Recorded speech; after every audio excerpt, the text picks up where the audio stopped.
আসসালামু আলাইকুম ওয়া রাহমাতুল্লাহি ওয়া বারাকাতুহু। আমার সম্মানিত দর্শক, সম্মানিত নাজরিন, আপনাদেরকে আজকে আরেকটি ইসলামিক গল্প শোনাবো ইনশাআল্লাহ। সেটা হলো যে বাপ মায়ের কদর না করলে কি হয়। ঠিক আছে, যে একজন আল্লাহর ওলি ছিলেন, তার নাম ছিলেন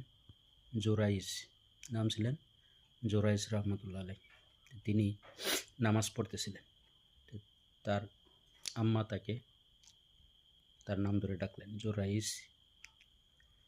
তারপরে সে নামাজে থাকার কারণে তার মার ডাকে সাড়া দিতে পারলেন না।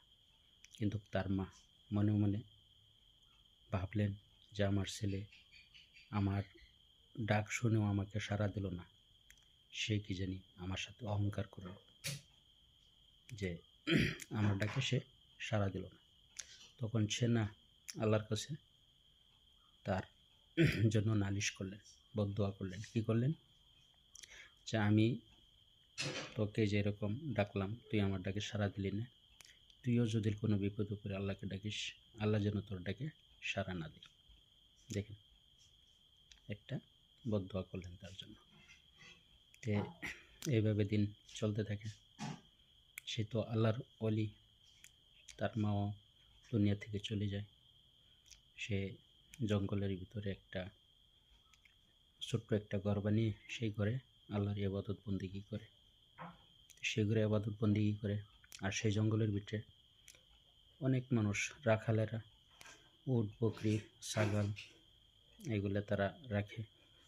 আর তাদের গ্রুপের ভিতরে একটা মেয়ে লোকও ছিল, যে নাকি সে ওর ছাগল, উট, বকরি চড়াতো আর কি ময়দানে।